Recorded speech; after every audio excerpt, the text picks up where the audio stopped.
Bom dia, ou boa tarde a todos, sejam bem-vindos aqui no Encontro Técnico Vidreiro.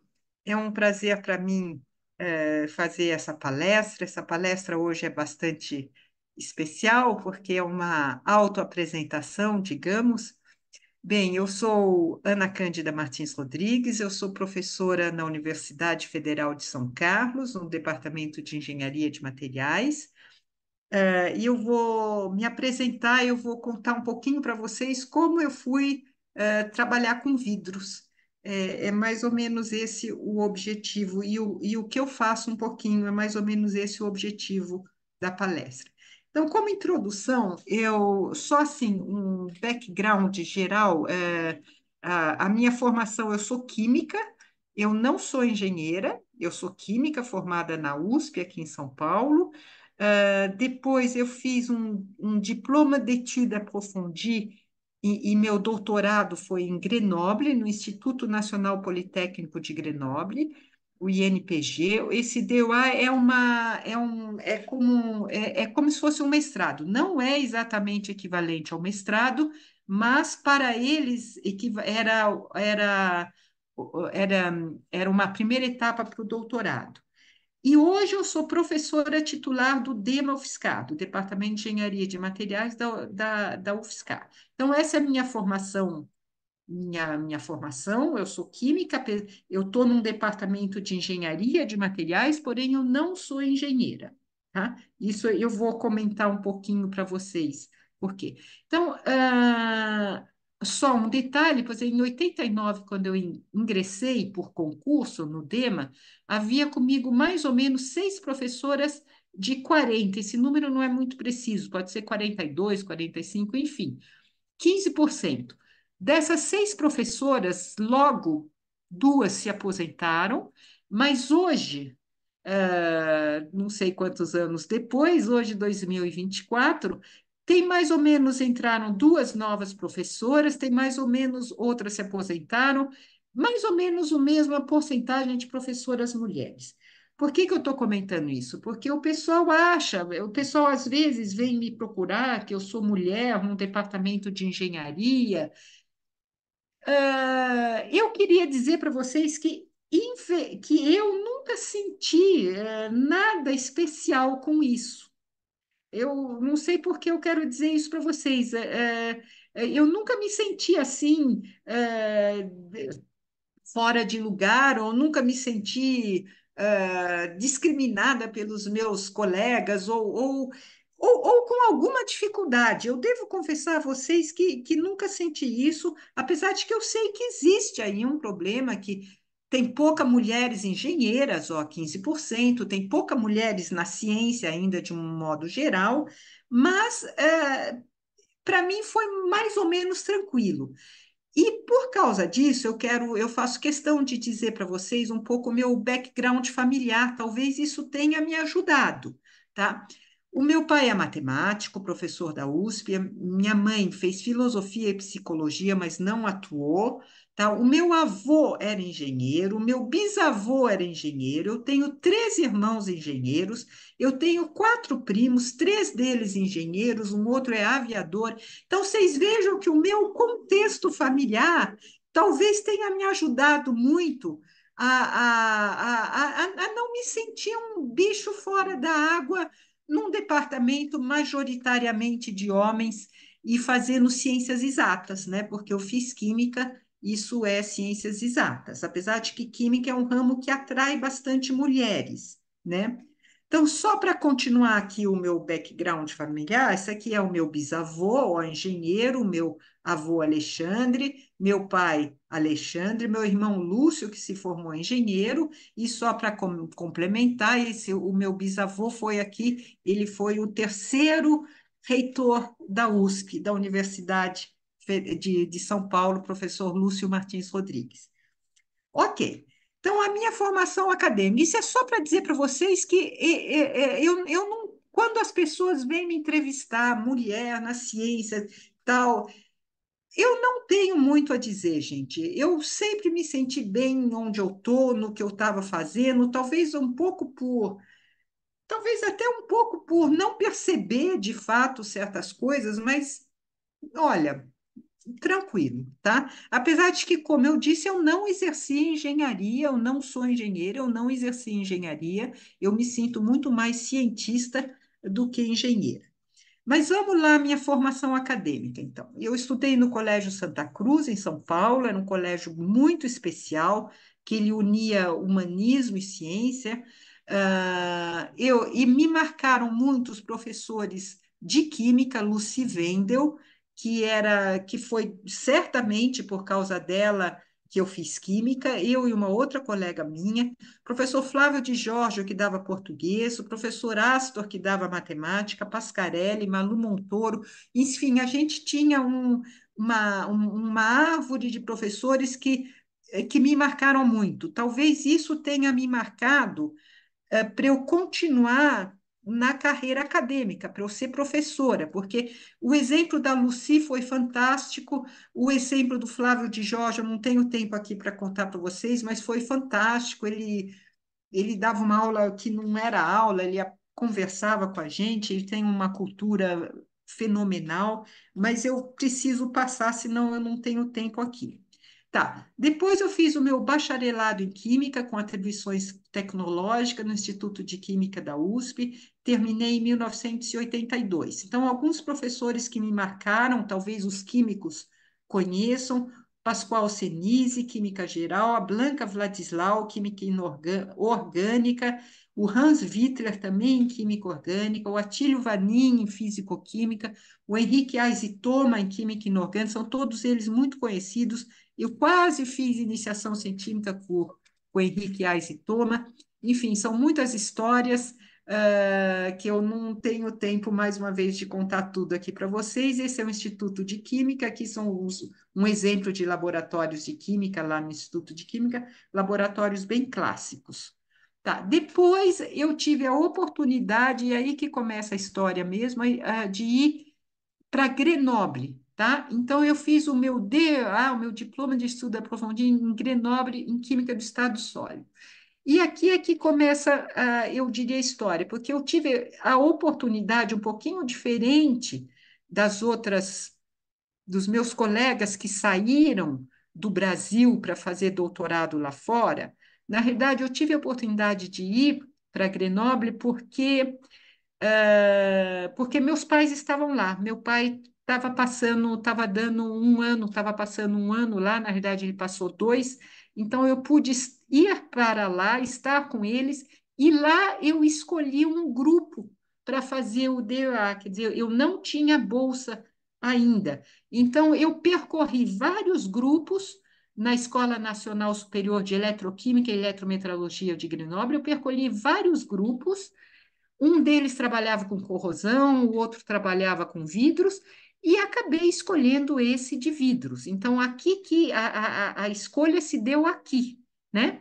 E por que que eu escolhi vidros? Olha, Gê, eu acho por simpatia com o grupo e simpatia com o tema. Quer dizer, eu percorri vários grupos e o pessoal me explicou o que que era vidro, o que que eu iria fazer, condutividade elétrica de vidros, e por simpatia com o tema e com as pessoas, eu acabei escolhendo ficar nesse grupo de vidro.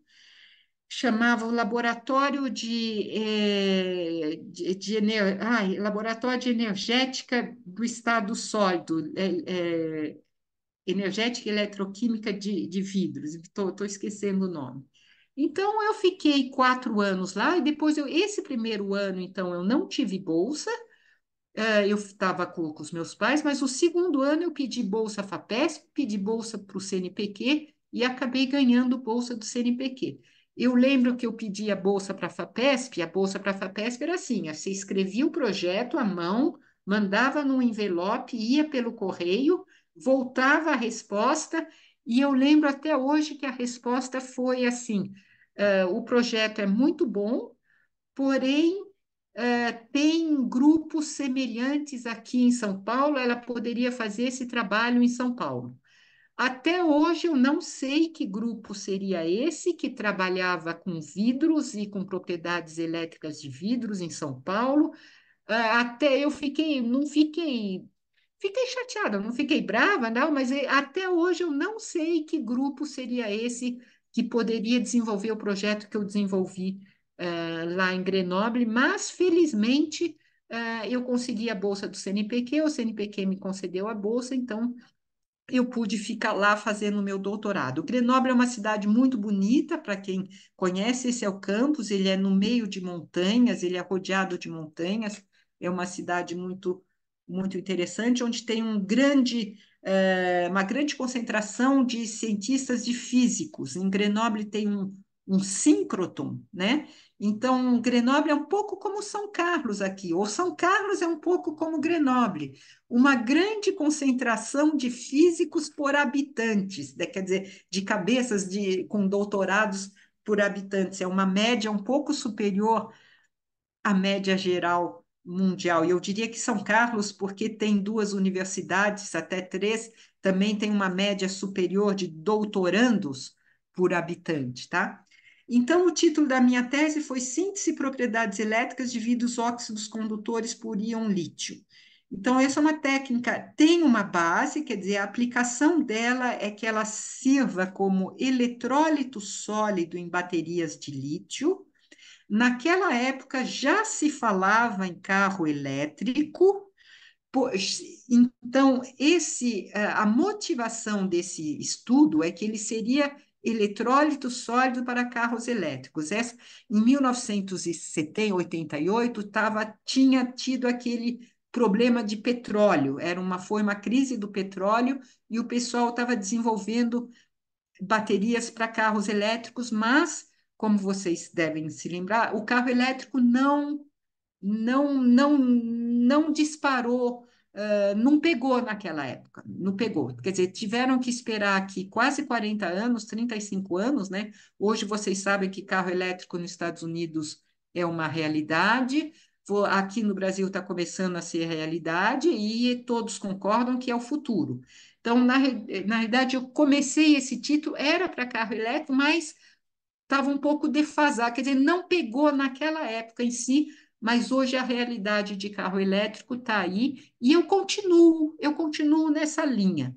Não continuei nessa linha, mas naquela época, o que eu quero dizer é, a gente dizia assim que era eletrólito sólido para bateria de lítio, mas o meu estudo eu mesmo encarava muito fundamental. Quer dizer, a aplicação era eletrólito sólido, mas o que eu gostava mesmo era do fundamental, até hoje, na realidade.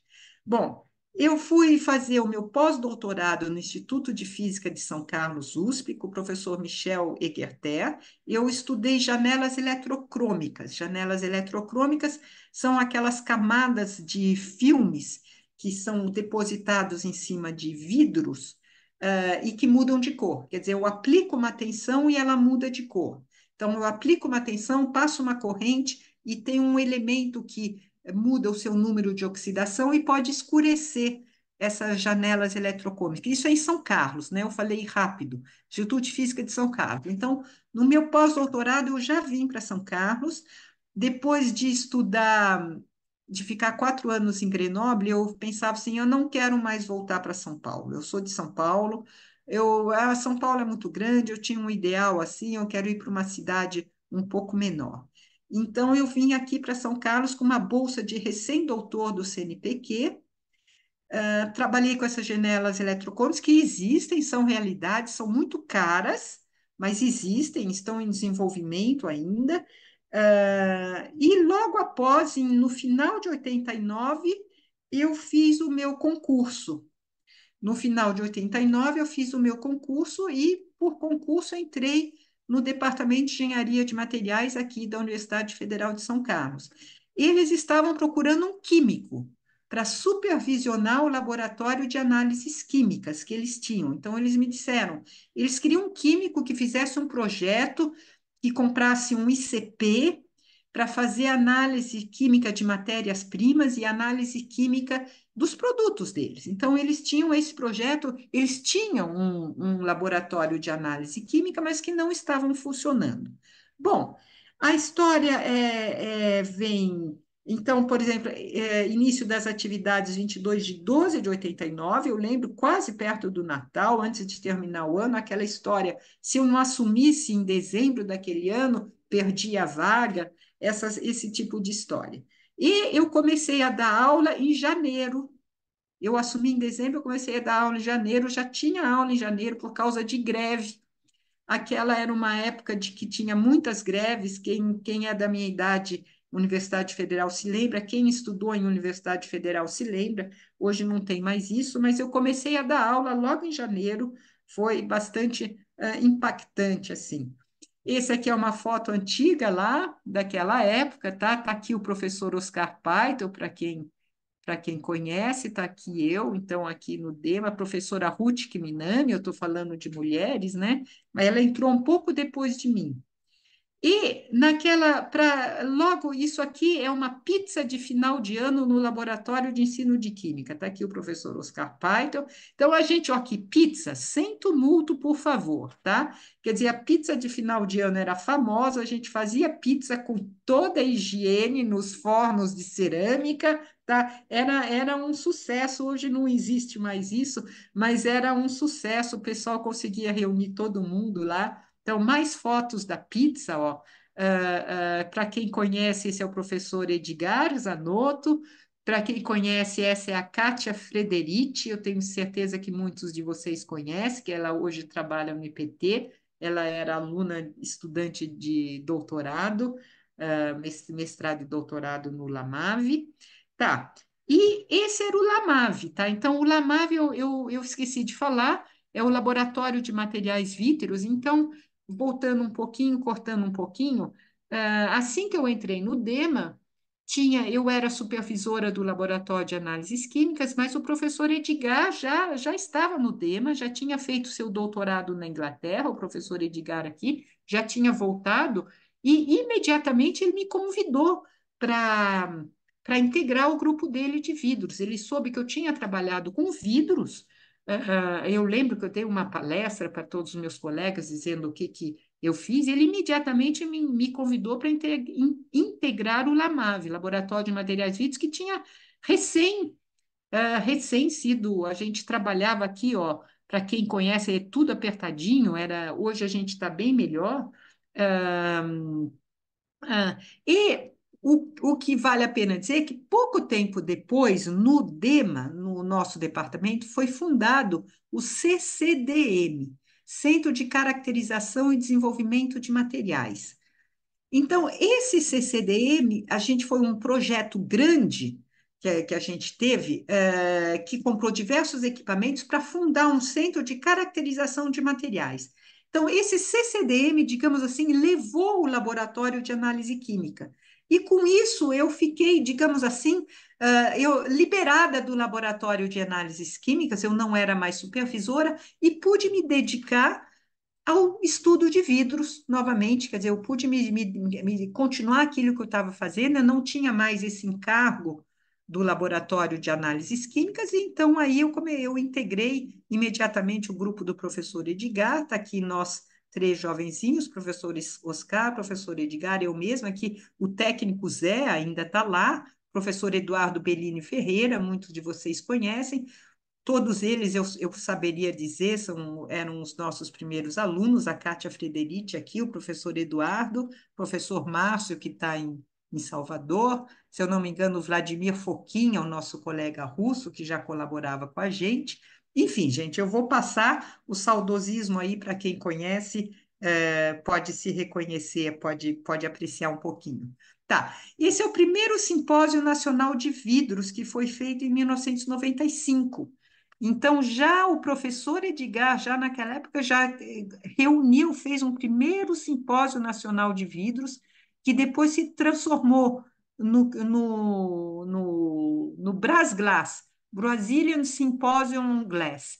Então, a gente pode ver várias pessoas conhecidas aqui. Esse aqui é o Gutsoff, ele veio da Hungria para o colégio, eu vejo muitos alunos conhecidos, eu acho que eu estou aqui, talvez, o professor Edgar aqui, enfim, o professor Shigeo Watanabe, da USP, que ajudou a organizar o simpósio.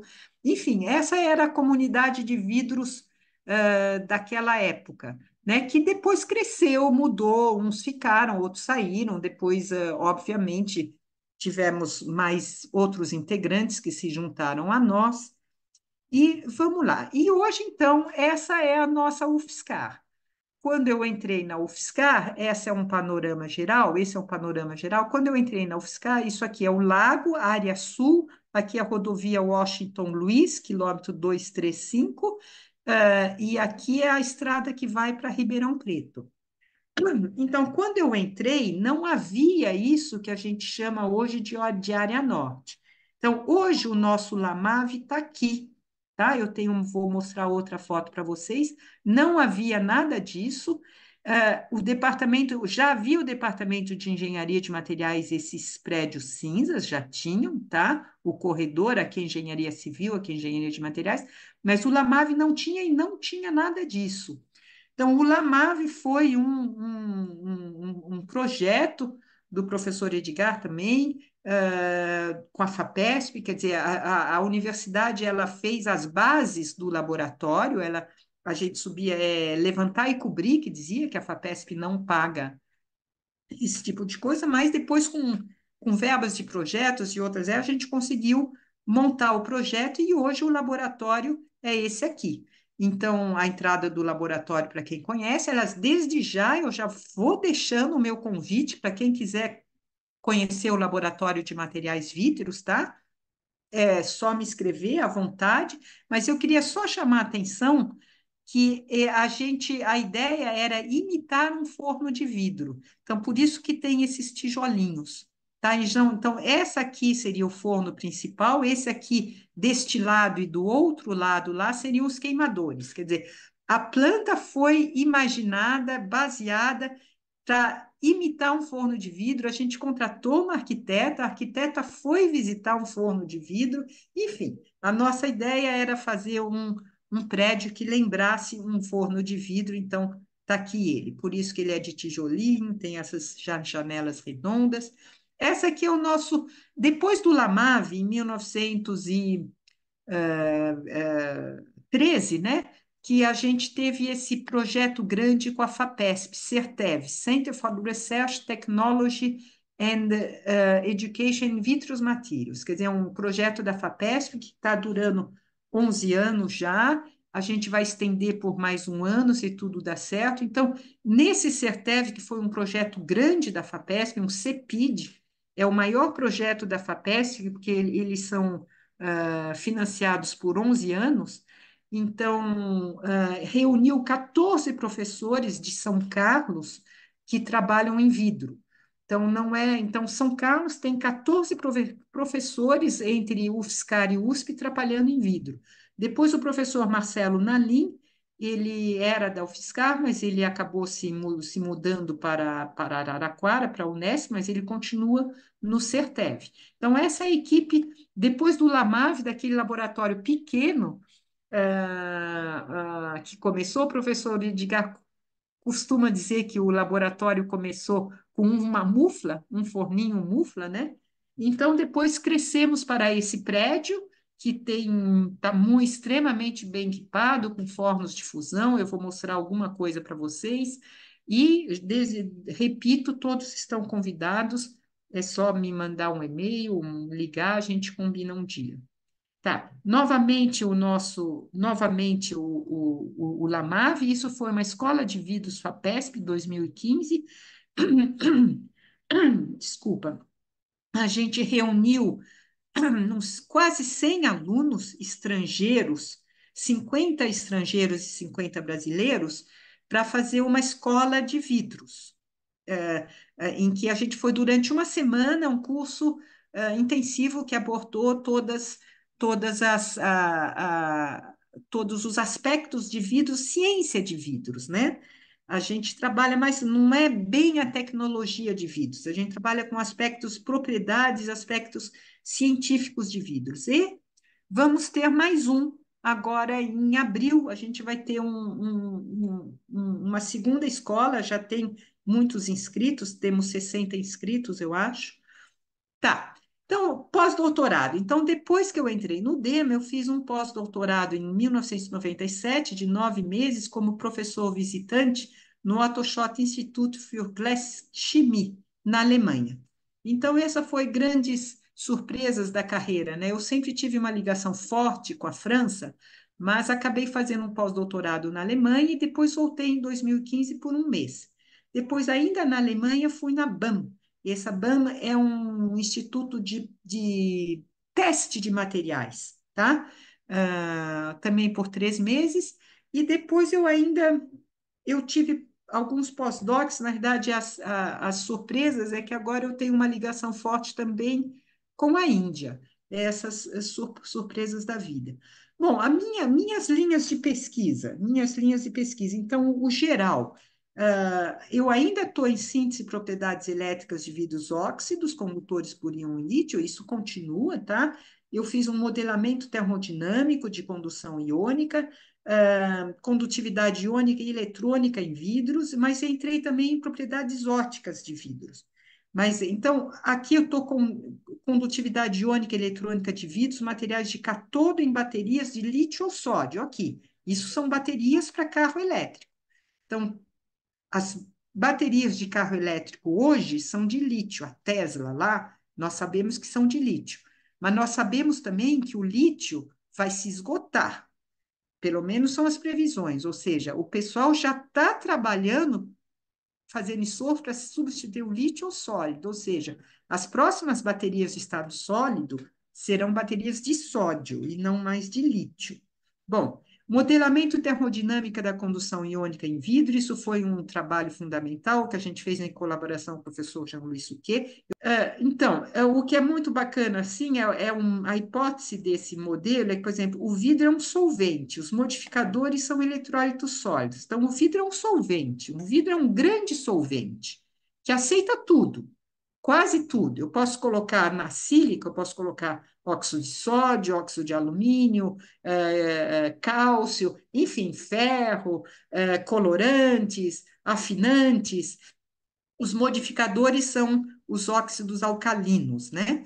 Então, o vidro é um solvente e o Na2O ou Li2O é um modificador que são os eletrólitos sólidos. É o Li2O que vai se dissociar em lítio e vai conduzir.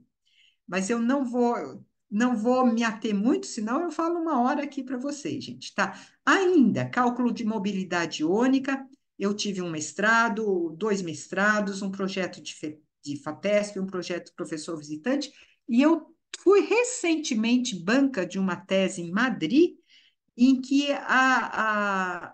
o assunto era esse. Eu fiquei muito contente que eles estão aplicando um outro modelamento termodinâmico, mas eles continuaram com essa linha de modelamento termodinâmico de condutividade elétrica e vidros, que é muito bacana.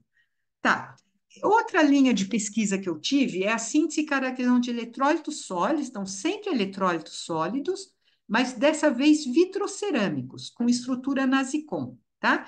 Vitrocerâmica é aquele material obtido a partir do vidro.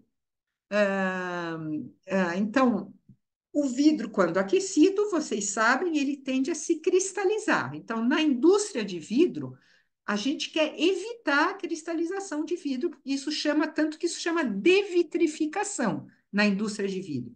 Mas nós queremos cristalizar o vidro para obter materiais vitrocerâmicos com uma série de aplicações. Uma delas é também eletrólito sólido, então eu estou continuando minha linha de pesquisa principal, e essa é a evolução. Com todos os alunos que trabalharam nessa linha de pesquisa, continua um pouco aqui ainda, mas eu não vou dar detalhes, mas enfim, evoluiu muito, eu trabalhei durante muito tempo nessa linha, e eu formei 4 mestres, 4 doutores, um doutorado com duplo diploma, temos uma patente, tá? E eu digo que a rota vitrocerâmica, o principal dela é que eu tenho um controle microestrutural. Então, foi também, eu consegui novos eletrólitos sólidos para baterias de sódio, agora eu estou trabalhando com as baterias de sódio, né? Em continuação com essa bateria de lítio, eu estou mudando lítio por sódio. Tá, tem uma outra linha de pesquisa aqui, colorantes para vidros comerciais, scaffolds para uso no tratamento de regeneração óssea. Eu tive um doutorado. Aproveitamento de resíduos na indústria vidreira, isso é muito recente. Eu tenho um projeto com uma indústria vidreira, não posso falar muito porque é confidencial. Vitrocerâmicas transparência de alta resistência para uso em proteção balística. Tenho montagem de uma pilha e bateria de lítio, isso é recente. Eu nunca ainda montei a pilha completa, mas a gente chega lá. Outra atividade. Hoje eu sou chair do Technical Committee 23 da International Commission on Glass, ICG, Comissão Internacional do Vidro. O ICG tem comitês técnicos, eles chamam TCs. Então, tem um TC de cristalização, tem um TC de fusão, tem um TC de gases, tem um TC de educação. Então, hoje eu sou chair, digamos, a presidente do Technical Committee 23. E eu sou também coordenadora de educação e difusão do CERTEV, tá? Nisso, nós implantamos, vocês devem ter ouvido falar, o curso técnico em produção de vidro com o centro, implantamos junto com o Centro Paula Souza e junto com a Nadia Figueiredo, a gente implantou esse curso técnico em produção de vidros, foi um projeto também muito bacana. Já foram formados 4 turmas, se eu não me engano, tá? Está lá em Mogi das Cruzes, perto da Nadia Figueiredo, na realidade. E projetos e planos atuais futuros, ó, bateria de lítio-sódio, eu tenho novas colaborações, eu acabo de receber a notícia de que um projeto aí que eu tenho com a Comunidade Econômica Europeia ainda não foi aprovado, mas foi recomendado. Vidros com propriedades óticas fotoluminescentes, eu tenho uma pós-doutoranda que trabalhou com isso. Flash Sinter Crystallization, não tenho tempo de explicar para vocês o que é, mas a gente está propondo um novo método para cristalizar vidro que é assistida por campo elétrico. Então, eu pego o vidro, eu faço um campo elétrico e faço passar esse campo elétrico induz uma corrente, e com isso a gente cristaliza os vidros na temperatura de forno, bem menor. O que quer dizer isso? Esse campo elétrico e efeito Joule aquece o vidro. Mas eu preciso fornecer. Então, a temperatura de cristalização não muda muito, mas a temperatura de forno, meu forno está lá a 400 graus, enquanto que para cristalizar um vidro, esse mesmo vidro, eu preciso colocar o forno a 600, 700 graus. Então, eu tenho uma, uma economia de energia, tá? E eu continuo com esse um pouco mais fundamental, o cálculo do número de portadores de carga efetiva em vidros com condução iônica. Então, na condução iônica, aquela teoria lá termodinâmica dizia que nem todos os íons lítios contribuem para a condução iônica, mas esse, tá? E vamos em busca de novos eletrólitos sólidos vírus com elevada condutividade iônica. Eu tenho um projeto com a Sebrae, que é a redução de resíduos sólidos, tá? Na indústria vidreira. E eu acho que eu estou acabando por aqui, gente. Eu espero que eu tenha. Ah, esse é o nosso laboratório, esse é o Zé, o nosso técnico. Então, vocês veem atrás o nosso forno de fusão de laboratório. Vocês veem que as dimensões são diminutas. É um forno de fusão de laboratório. Eu posso colocar o tamanho desse cadinho. A gente funde 50 gramas, é um cadinho de 80 ml. Então, aqui o Zé, a gente tirou do forno, ele tem o abaixamento, é um forno, ele balança vertical, né, para não abrir a porta do forno, senão danificaria as resistências, enfim. A gente faz as quantidades de vidros que a gente faz é dessa ordem de grandeza, e aqui imediatamente vai para recozimento. Então, do mesmo modo que os vidros industriais precisam de recozimento, os nossos vidros precisam de recozimento também. Vidro é vidro, ele sempre vai precisar desse recozimento. Todos sabem por quê. Então, nós temos, na realidade, nós temos um forno um pouquinho maior no laboratório que pode fazer até 5 quilos de vidro. Então, mas vocês veem a, que a escala é de laboratório, né? Nós trabalhamos em escala de laboratório. E os meus agradecimentos, então, Eu quero agradecer ao UFSCar, ao Lamave, ao CERTEV aqui, tá? Ao professor Edgar Zanotto e ao professor Oscar Paito, que são os colegas que estão junto lá com a gente, a todos os alunos, pós-docs, colegas, amigos, todos os professores do DEMA, vocês também, da AB Cerâmica, tá? Que fazem parte dessa comunidade de vidros. Então, eu escolhi colocar dois colegas, os mais próximos, mas, gente, os agradecimentos são infinitos, né? A FAPESP, então, agradeço vocês também pela atenção em acompanhar essa minha palestra. Está aqui o meu contato, se vocês tiverem alguma dúvida, se vocês tiverem algum interesse. Caso algum de vocês que estejam escutando essa palestra quiserem estudar vidros, fazer mestrado ou doutorado conosco, serão bem-vindos. Então lá, o meu contato está aqui, podem me chamar a qualquer hora. E é isso, gente. Espero não ter sido muito longa. Érica, agradeço aí o convite, agradeço o trabalho aí do registro da palestra, e eu vou ficando por aqui.